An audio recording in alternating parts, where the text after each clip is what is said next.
All right. Hi, everybody. I am Lisa and I work for Amiqus as their marketing and communications lead.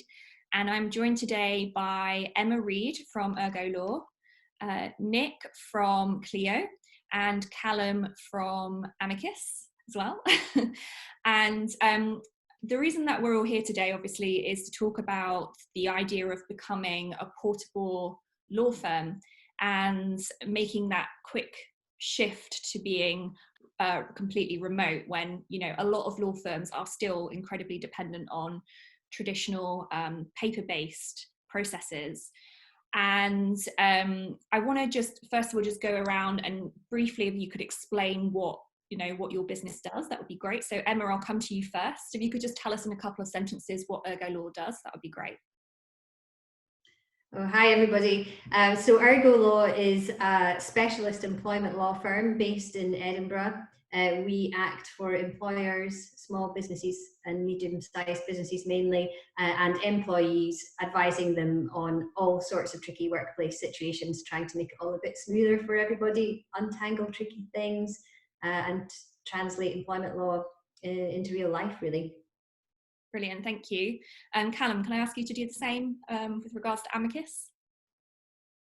Yeah, we are a software company who help lots of different professions manage the compliance tasks they need, whether that is onboarding staff or clients, and in this context, helping them do that in a remote way and doing it nice and securely. Brilliant. And Nick, finally, can you just tell us a little bit about Clio? Yeah, definitely. Clio is also a software company. We focus on helping law firms manage everything that the firm needs to do remotely in the cloud. So everything from managing their matters and cases to their clients to billing, document management, and then integrating with services like Amiqus and many others. Fantastic, thank you. Okay, so I'm going to dive into some questions. I'm going to come back to you first, Emma, and because ultimately the whole reason we're having this conversation was because of something that you tweeted out the other day, which was that I think it was within sort of 24 hours of the announcement going out from Boris Johnson that we should be adopting remote working practices if possible. You guys were very quick to kind of put the message out there that you're ready to go. I think within, as I say, 24 hours, which is really impressive. And I just wondered if you could shed some light on how you did that so quickly. Well, I think we're in a very fortunate position because we're quite a young law firm. We did set up in business about 4 years ago, and it's really nice to meet both Nick and Callum because we do use their services, both of them. We've been with Clio since the beginning. The beginning for us was two solicitors, my business partner Kathy and I, working from exactly where I am sitting just now in my home office actually. We've always done client meetings remotely in a boardroom, but for us having an office of our own, bricks and mortar, is actually a newer development than working from home and working flexibly is, which we've always done. So in many ways, we've come from a position where we are able to work flexibly, able to work remotely. And so we've just gone back to where we started from. All we really need is a laptop. Sometimes all we really need is a phone, and we can work from wherever we want. So on the day that we decided to work from home, we simply put some stuff in a box. We took a few bits of paper, a stapler and some stamps, because that makes every lawyer feel a little bit more comfortable to have some paper in a box. We're not entirely paperless by any means, but most systems are remote based. We have remote based telephone answering. We use Clio for our practice management. We use Xero for our accounting. We use Amiqus for our ID checks, which are mandatory. And we have a fantastic IT support as well, which we have in place, which also managed remotely. So it's all our support is, we don't see our support in the office as some big firms might have a department doing all those different things for them. But it has just meant that we've really just been able to put those bits of paper in a box, take our laptop, close the door behind us, and off we go. We're a team of 5. So we work really closely together, and that has been important to us to maintain that. So technology's helped us to do that as well. But in terms of all the individuals involved, it literally was like an Iron Mountain box, and off we go very quickly. Fantastic. That's great news. And we actually spoke yesterday, Emma, and I just wanted to pick up on one of the things that we spoke about, which I thought was quite interesting, which was the fact that there are many law firms at the moment that are managing to keep their doors open for business. However, they've now got the additional challenge of dealing with, wanting to strike the balance between being helpful and giving essentially free advice, and also wanting to ensure that you can stay afloat and pay your team salaries at the end of the month. So I wonder if you could talk a little bit about striking that balance. And I know this is all completely new, but what have you kind of encountered so far, and how are you overcoming that? Well, it's really interesting. What we do is employment law. So what we do is talking to people about really difficult decisions, whether they're employers, whether they're employees, all the stuff that goes down at work. We see it every day, but this is like turbocharged essentially, and the law is changing and coming at us thick and fast. So we do very much feel at the forefront of the information that's coming out there, and we've had a lot of calls both from existing clients and new clients, and people saying, what do I do? This is so difficult. How do I make this decision?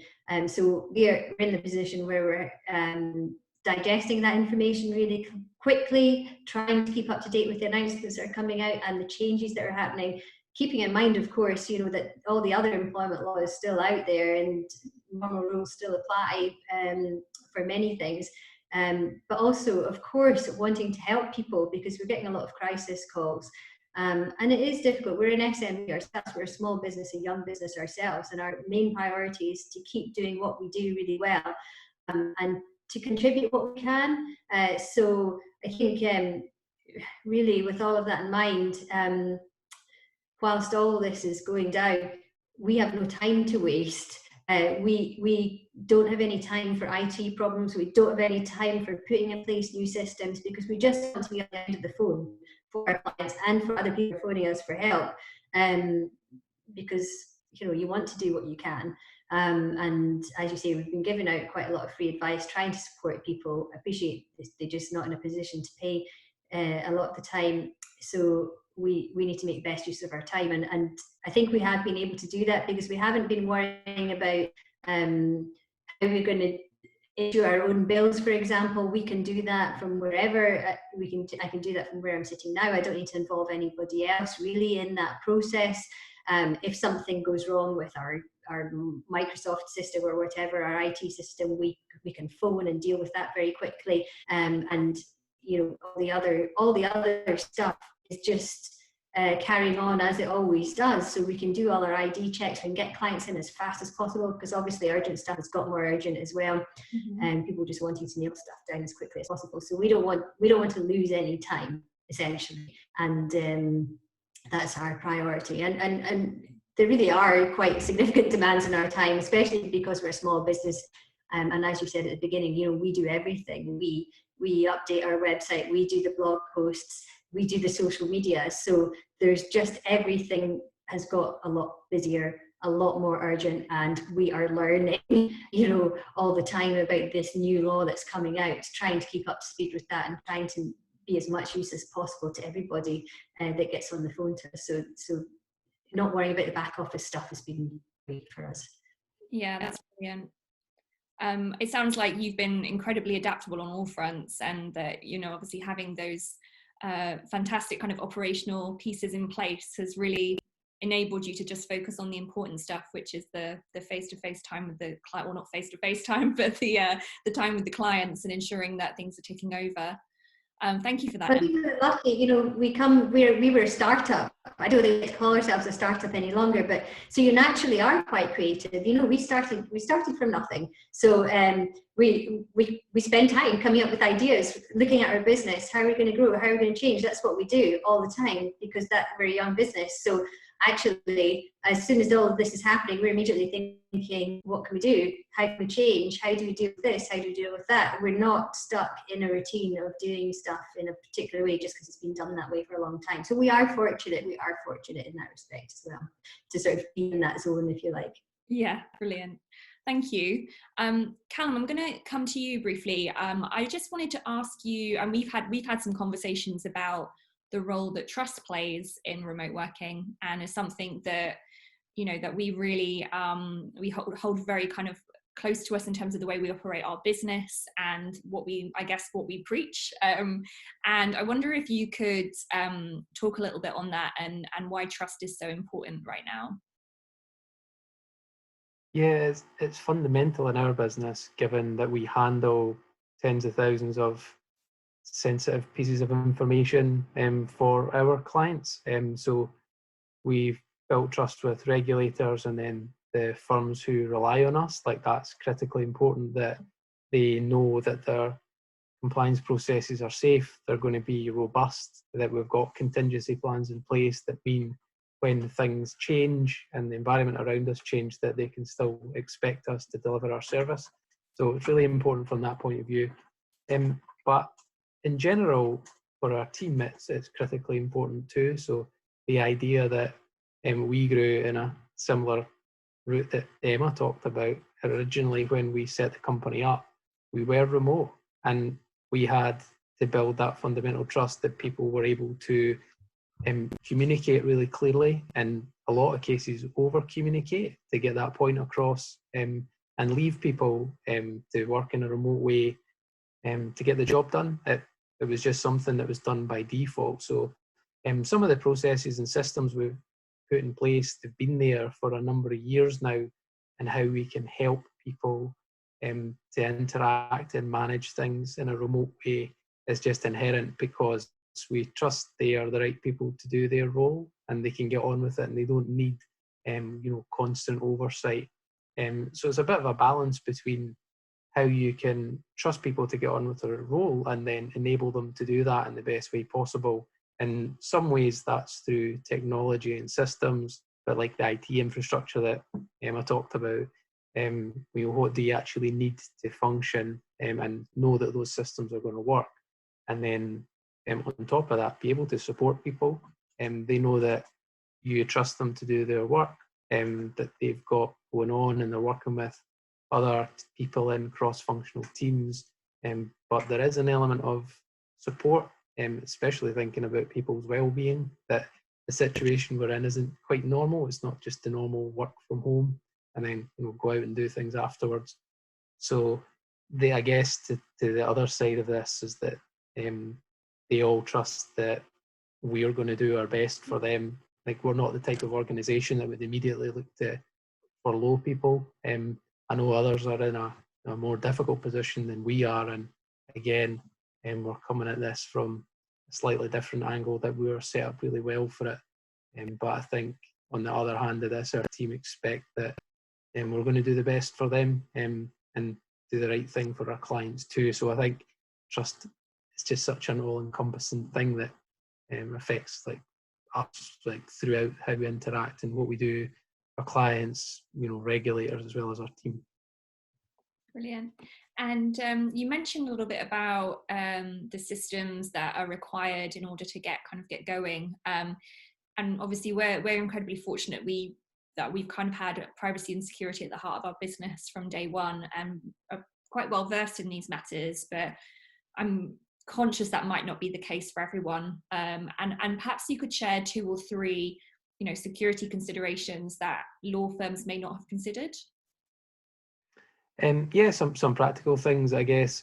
If you are going to work from home, thinking about using a VPN, so a virtual private network, that's something that you can subscribe to. It's not like a huge undertaking that you might be used to having a secure network in an office setting, but you could subscribe to NordVPN or various other equivalents to make sure that the connection you have is a secure one. That would be an obvious thing you could do. Thinking about policies as well. If you're working remotely at short notice, if people are using their own device, make sure that they're patched and up to date. So knowing that you've got any vulnerabilities and that are in an operating system, you can get those up to date, make sure that you're on top of them. That would be fairly obvious or straightforward. Another thing to think about is around phishing emails and any kind of social engineering that you might come across. We're in quite an unusual scenario at the moment.